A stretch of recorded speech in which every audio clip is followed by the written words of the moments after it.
Jim, I think we can agree that the Joker is the Clown Prince of Crime. Let's take a look at his first appearance in the pages of Batman #1.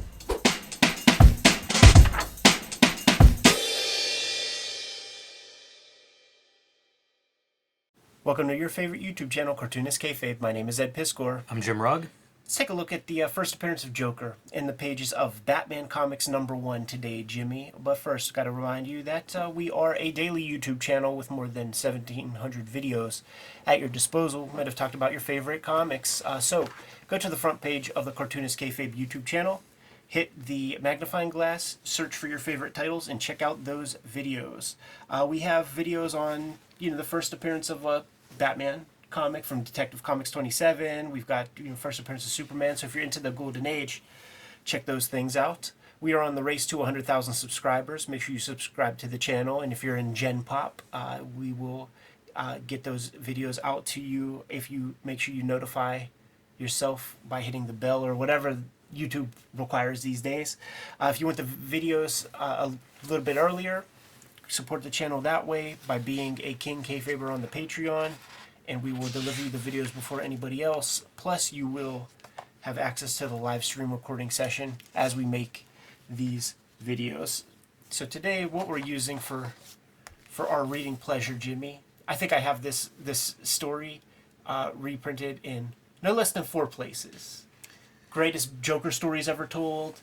I have a hardcover, like the Marvel Milestone edition, whatever the DC ones are, signed by Jerry Robinson, because I got it off of, I think Tom saw him when he came to Pittsburgh to the Toonseum, got some stuff signed, and then Tom divested his collection of a bunch of stuff. And one of those little facsimile, gold stamped kind of things that they put out in the early 2000s. But to me, man, the big old treasury.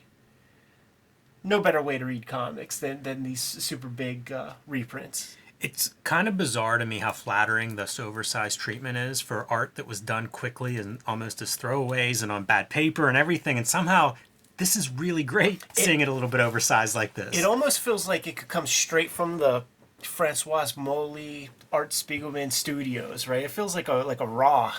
You know what? If this did not exist, if Batman was not thousands of issues and the biggest thing out there, and it was just this was the only thing that was done, and then somebody uncovered it right 50 years later, man, I think it would stand out and pop. It has outsider art components to it, and we'll see a lot of that in this story. So they give you, in Batman 1, Batman is already around for a couple dozen Detective Comics, because I think Robin shows up in 44 or something.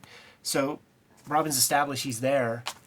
They give you a good 2-page origin. Lightbox's little gimmick. Very famous image right there. In and out real quick. There's your origin for Batman.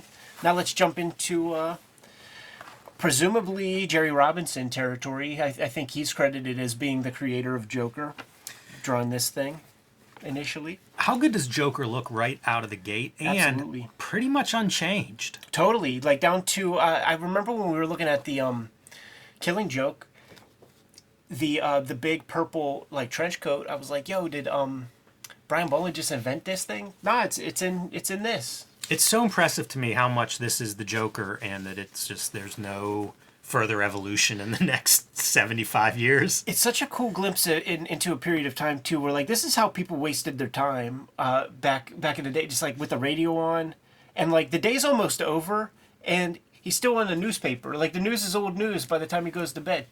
There'd be 2 editions. If you were in a big city, you'd have an afternoon newspaper and a morning newspaper. Shows what I know. So people are, all of our young audience is going, what's a newspaper? So on the radio, man, this brazen Joker character is, he's violating FCC regulations, running a little pirate radio station and telling everybody what his next plan is going to be, dude. It's kind of like Babe Ruth when he points the bat out into left field. Buy our books. Keep the videos coming to you on a regular basis. Jimmy has Street Angel Deadliest Girl Alive, Street Angel Princess of Poverty, True Crime Funnies, 1986 zine, BW zine. Get those at his website. Hulk Grand Design, Treasury is out there. Trade paperback coming soon. I have Hip Hop Family Tree Omnibus, X-Men Grand Design Trilogy, Red Room Crypto Killers comes out the end of February, Antisocial Network, Red Room trigger warnings, and the Switchblade Shorties comic strip coming to you online on a daily basis. Now that we're done showing off our books, get them, and back to the video. Hits his homers. Or it's like Orson Welles' War of the Worlds, panel 1 there. Right. That's just a gag, like that fellow who scared everybody with that story about Mars the last time. Ha ha ha. Yeah, how cool, right? Pretty good, man. A timely Orson Welles reference. When you see this piece, Great panel. it's got to be Lightbox from something, right? It feels too good for a comic book of this day. And this comic in particular, look at the other panels around it. Right. That's a great panel. But you know what? It's a good looking page, even though, like, for the most part, they're pretty static shots. But, like, the clock next to it, I think, looks really cool. Yeah. And I mostly like how this looks. Yeah, no, totally. But that's a great panel. The cops are surrounding our guy, so you think, like, there's no way that the bad guy can infiltrate this. And then when it has this end, like, that's horrific. Yes. Especially with this raw, like, unprofessional kind of artwork. This is the outsider component where it looks like a maniac made this comic. Yeah, I was very impressed. For one thing, Joker's going to kill several people. You know, that's the first of many. And it's pretty dark stuff. Like, I don't think about comics from 1940 or, you know, whenever this is as being that. But it's morbid. There's a pretty good body count here. It's straight from the pulps kind of vibe, you know, with all of the trappings. Even the Joker card, like, now it's such a cliche. Like, there's probably like 7 Joker books released a month at this point. But back then, like, that's a pretty macabre detail. Right. And look at this guy. He's a sick looking fuck, man. Yeah, they talk about him, hate-filled eyes, burning hate-filled eyes, and then I think melancholy or something they use to describe him several times too. It's kind of a strange caption description. There was that silent movie that the character's based on, that, like, Man Who Laughs, Yeah, or whatever. And that's like silent movie special effects. When it's like you're sticking like metal rods in your eyes to make them get popped up, and you're sticking weird shit in your mouth to push back your, like, it's all practical stuff, and it's all like, you know, Lon Chaney fucked himself up with, like, the weird special effects that he played around with. So it's so funny that our, like, Uatu the Watcher, like, interlocutor characters are just this couple. Does it pay off in the end? No. Yeah, I didn't think so. That guy's almost Bob Newhart. It is. It really looks like Bob Newhart, like, of like more modern day. That's another one where our young audience is going, Who are you guys talking about? Yeah, man, if you were a 90s kid and you stayed home from school, that would be on the TV at, like, you know, 1 p.m.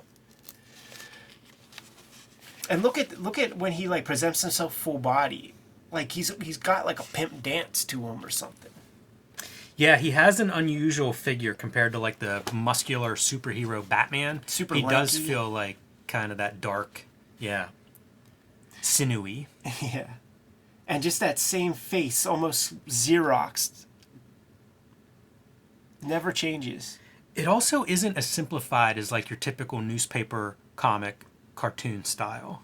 There's an odd between realistic and cartoony for the Joker throughout this. It's fun looking at the dynamics when we start to get into fight sequences, because this is all stuff that has to get figured out.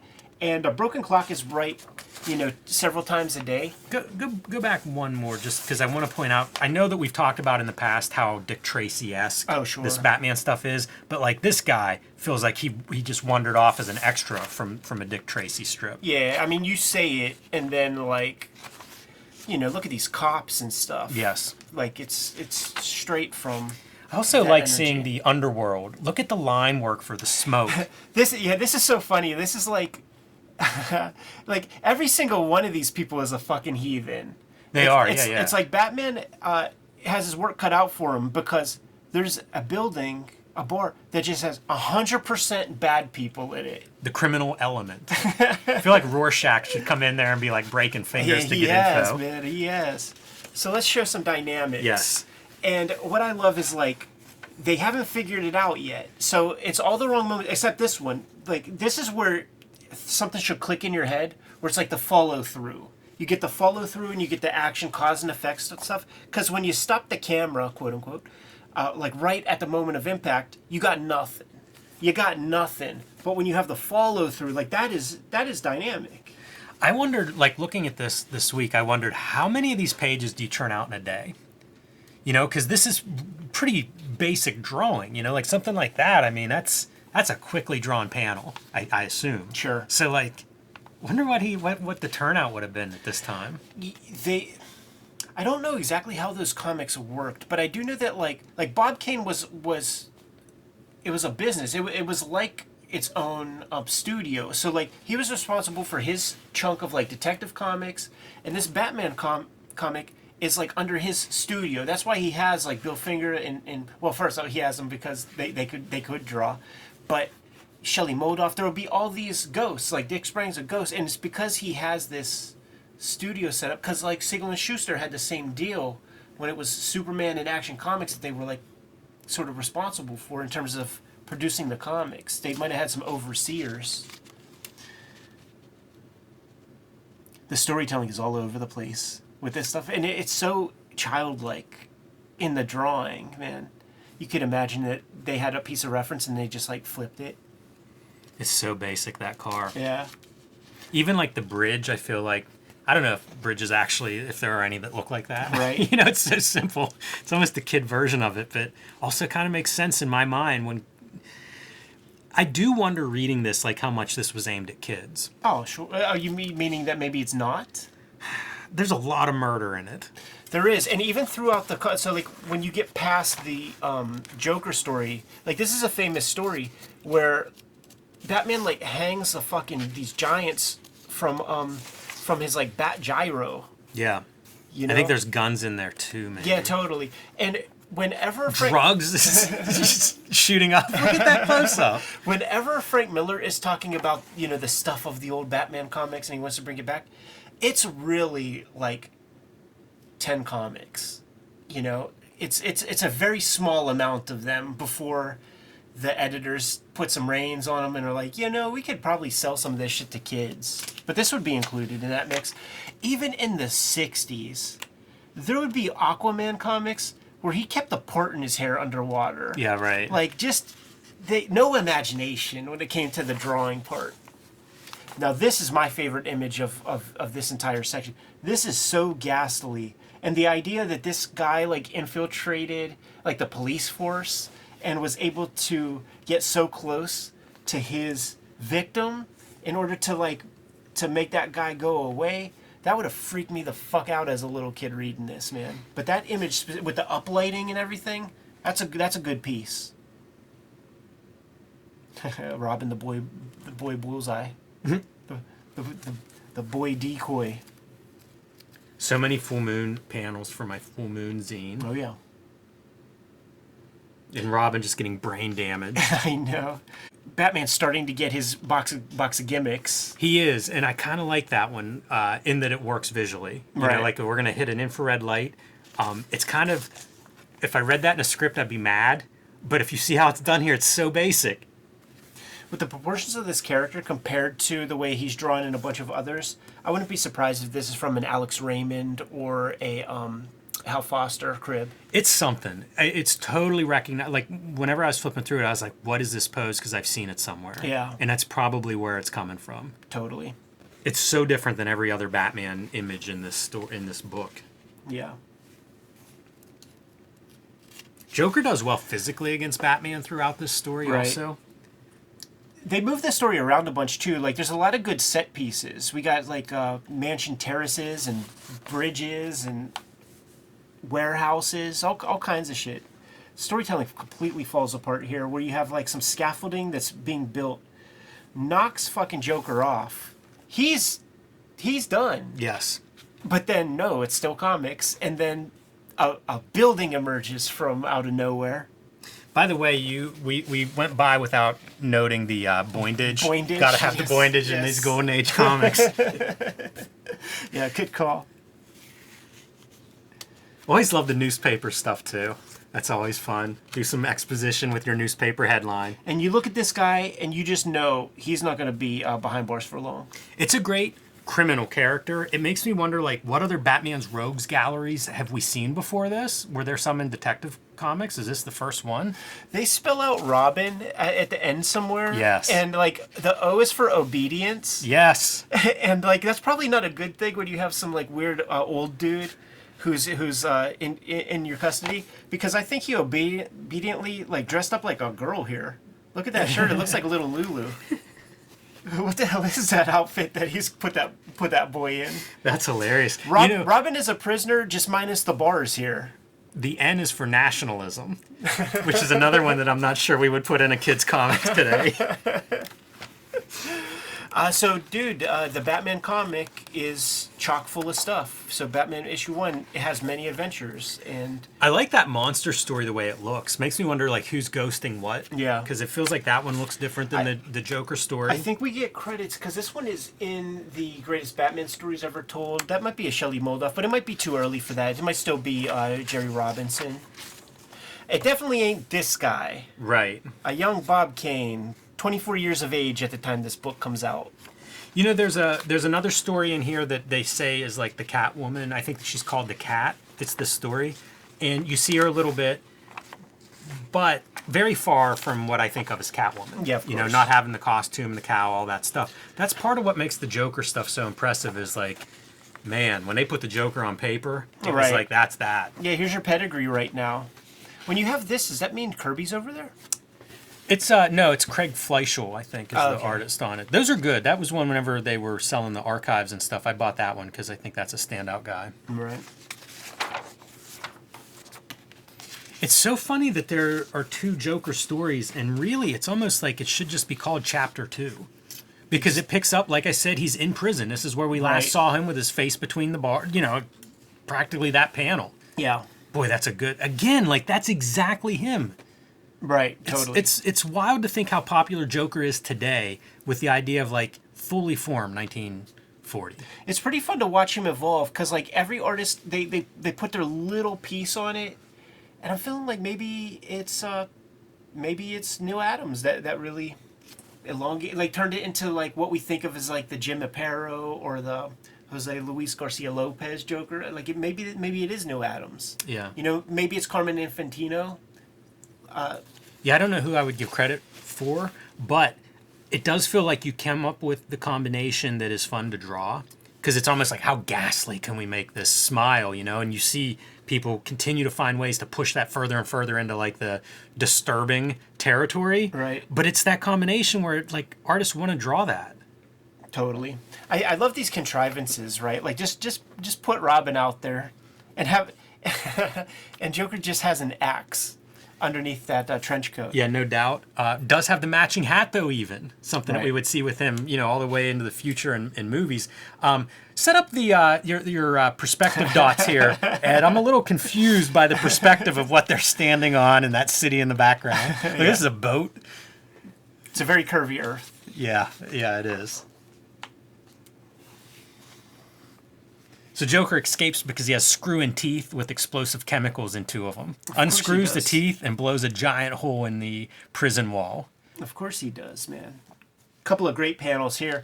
I think these kind of elements are Chester Gouldish in their construction with the way the silhouettes are handled. His headquarters is underneath a fake tombstone.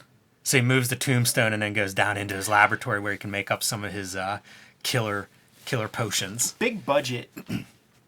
Whenever the serials were going on, like there would always be this kind of thing, and like straight from the pulps, I guess. Right. I think you're spot on with the Dick Tracy, because like we've read some of that stuff, and you know, just reading it on our own, it feels like even the logic of how these stories unfold has an element of that Dick Tracy, which is funny because I think part of that is the daily structure of the strips. Right. Whereas like here, you know, it's a complete all-in-one story, like you wouldn't have to follow, but it's that weird, and then this happens, and then this happens. I would say that maybe one of our most fun videos that you guys got to check out if you haven't is the flat top issue of Dick Tracy that me, Jim, and Tom are sitting there with, because it is all over the place. Amazing. There's guys getting stuck in chimneys, and then there's a beehive in the chimney, and then there's like a little grifter kid who shows up. So much stuff. I love the lettering for Joker here. Yeah, I mean, it's hand done, but it almost looks like it's rubbed on. You're figuring out like how to kill these guys with the Joker being removed. So the way he kills this police chief is he puts a poison dart in the phone, I guess whenever he makes his escape here, and then by yelling Joker, it pushes the dart through the phone into his ear and kills him. Straight from the shadow or something. Yeah, that's a lot. And in the first part of the story, at the beginning of the issue, Batman gets hit with the gas, and he's like fighting to not smile. Like there's a whole piece of talking about how the muscles are starting to contract and recede. Dude, this is really fucking cool. There are quite a few panels, I think, throughout this book that are pretty fun like that. You know, that kind of rise above the typical art. Yeah, and it's these mid shots are the things that, like, you know, cutting a character off at the bottom at the ankles is just. It's just not a good look in terms of composing. Yeah, that's something you would always read. I would always read about in that, you know, like how to draw comics. Not Marvel way, but just people giving feedback about not cutting off wrists and hands and feet. All right, so Joker makes good his escape, and when the cops wake up, they're like, oh, well, at least we got Batman. Batman's still criminal. Like the cops, that's a consolation prize, and they're going to remove his cowl. Let's see who's under there. No. Look how quickly I can bounce back. Yo, he looks dainty as shit, man. After dressing Dick Grayson up as a little ballerina or whatever that outfit was, you cannot be arching your back and swiveling your hips that way. No, and those short pants that he's wearing, big, very big. Those are high-waisted. Yes. Yeah, that's a funny one. That's like almost before you learn contrapposto or whatever of twisting those figures around. Like it just doesn't look like he's getting a lot in that punch with that kind of twist. How weird is that for a panel choice, right? Like the teeny little Batman and then like just a bunch of empty space in your panel. Yeah. I guess whatever they were tracing, you know, that's all they had. And this is your equivalent of like Frank Miller choreograph action, where as he leaps out the window, grabs the window ledge, swings himself up onto it. All those panels to accomplish that. And detail in your captioning as to like strong forearms necessary to do that move. Right. Yeah, they didn't invent. DeLuca wasn't born yet. No, not yet. This time he puts Joker some poison on the edge of these cards, and whenever the guy tries to shuffle the deck, gets a paper cut. There it is. And also all the cards are Jokers, so that's not a good sign. I know we had a chief, but even in issue 1 there was Commissioner Gordon. Is this guy Commissioner Gordon? He is Police Commissioner Gordon, Gorden. Is that how it's always spelled? No, I didn't think so. Also, we've run out of like not a lot of news for the afternoon edition. Right, dude. I'm looking at the registration on the lips right here. Yeah. And that's even more disturbing. It's It's kind of like Babes in Toyland, like the chicks from that band who would just smear the makeup on their face. 100%. Yeah, it's psychotic. Yeah, and I feel like that's something later artists would figure out too on the Joker of like running that red all over, you know, like too much makeup and stuff, trying to get that grotesque edge. So story is Batman, they decide they're going to set up Joker because he's stealing jewels. So let's promote this Ruby and see if we can bring him into a trap. I love these pages, dude, with the perspectives set up and stuff, and just so rudimentary. So much does not work in this setup because, one, Robin ends up, you know, like we're on a rooftop. He's across the way because he had fallen down. But whenever it's time to drop in, bounces off of the... Yeah, it's too much. Like this Batman drawing too, and if you look, there's like fine line work that makes me wonder again, like, I would like to know all the hands on these things. It's true, because they keep this. That exact line work, it will be at the bottom of the ankles. Yep. And the wrist, like throughout the Silver Age. Hey man, when I'm, again, trying to learn to draw comics and trying to figure out the weird shadows and everything that people have on these figures, they would have some, like you would still see that stuff even in the 80s. Yeah. It's funny, because like they really codify this back muscle, and Batman looked a certain way no matter who drew it for decades. Very creative on the musculature. And how about that for just like your super simple you know, stone wall. We're not going to do just a black wall there. It's all about the fight, add baby. some detail. Stabs Joker with his own knife. That's good. And probably the first of 200 Joker death scenes. Right. And then, okay, so what does Robin stand for? Readiness, obedience, brotherhood, industriousness. Is that a word? That's a mouthful. And nationalism. Right? Like, what are we talking about? Little Roosevelt youth. I guess so. Robin's regulars. I like this format of comics. Absolutely. There's a reason why I have 7 books out in this format, man, pretty much. It's a good size.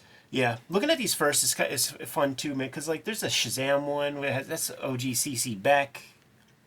Yeah, there's a Wonder Woman one. That was fantastic. It is really different line art style in that one than what you see in a lot of these comics. I love that guy's art. Yeah, it's cool that DC did this. It's surprising that this isn't something that everybody did, you know, Marvel and everybody, because everyone's reprinted their books to death. Yeah, well, I mean, Marvel had treasuries. Yeah, I guess they had some stuff in there, but I like these, like, reproducing where it's like a facsimile of an issue. Yeah, that's a good look, man. Good to go? I am. Kayfabers, like, follow, subscribe to the YouTube channel. Hit the bell so that we can notify you when new videos are available. We are on the road to 100,000 subscribers. Thank you very much. And if you get anything out of these videos, if you dig what we produce, make sure that you follow the channel, and it helps us out a lot. The videos are ultimately brought to you by the books that we make, but we have a Patreon, and the Patreon is there for you to mitigate the kayfabe effect, become one of our biggest supporters, and you get all the videos before anybody else. You also have access to the live stream recording session as we produce these videos. Link in the description below for the Patreon. We have more than 1,700 videos out there, and we might have talked about some of your favorite comics. So make sure you hit the magnifying glass on the front page of the Kayfabe YouTube channel. Check out the channel, pop in your favorite titles, check out those episodes. If we haven't talked about your favorite comics, then by all means put something in the comments so that we can push those books a little bit higher on our to-read piles. Ultimately, the videos are brought to you by the books that we make. Right now, I've been working on Switchblade Shorties, which is my daily comic strip. You can find it on all of our social media platforms, the Kayfabe stuff, my own personal social media platforms, Twitter, Facebook, Instagram. There's a dedicated Switchblade Shorties Instagram, and it's also on Webtoon in its full archive. The Hip Hop Family Tree Omnibus is going quick, and it is $45 on Amazon at the moment. So scoop it up if you haven't. It's almost freaking half off, so you can't beat that with a stick. Best book I made to date. X-Men Grand Design Trilogy trade paperback. Contains all of my X-Men Grand Design works. It's the one place where you could get it all inside of one handy-dandy cover. Red Room Crypto Killers is coming out at the end of February, part of a trilogy of trade paperbacks, but you don't need to start with the first one because each contains 4 self-contained stories. So if you grab this first, Crypto Killers, then at a later time you could read the Antisocial Network or Trigger Warnings. Jimmy, why don't you let the people know what's out there? I have Street Angel, Deadliest Squirrel Alive, and Street Angel, Princess of Poverty, both available right now from Image Comics. These are also self-contained totally. One is black and white, one is full color. The Homeless Ninja on a Skateboard, perfect for the action comics or superhero comics fan in your life. The big news for me is the self-published comics, True Crime Funnies, the 1986 zine, and the BW zine celebrating the 80s black and white explosion. These are self-published. You can get them on my website, jimrugg.com, or my Patreon, patreon.com/jimrugg. They've been out of print and unavailable. They will be back and available March 6th. So if you missed those, March 6th, you can pick those up. And Hulk Grand Design. This is a treasury-sized edition, out of print. However, the trade paperback coming out in May this year, and that is available now for pre-order. So let Marvel know they need to keep these things in print by pre-ordering that one wherever you pre-order books. The books are the most important way to kind of keep things on the tracks. But there are some direct ways to support Cartoonist Kayfabe. Jimmy, let the people know. Subscribe to the Cartoonist Kayfabe e-newsletter at the links below this video. You can also pick up Cartoonist Kayfabe t-shirts, merchandise, hats, stickers, and more at our spread shop. That link is also under this video. There you have it. Make sure you subscribe to the channel, support the channel, keep the vids rocking. Jimmy, give them final marching orders, and we'll be on our way. Read more comics.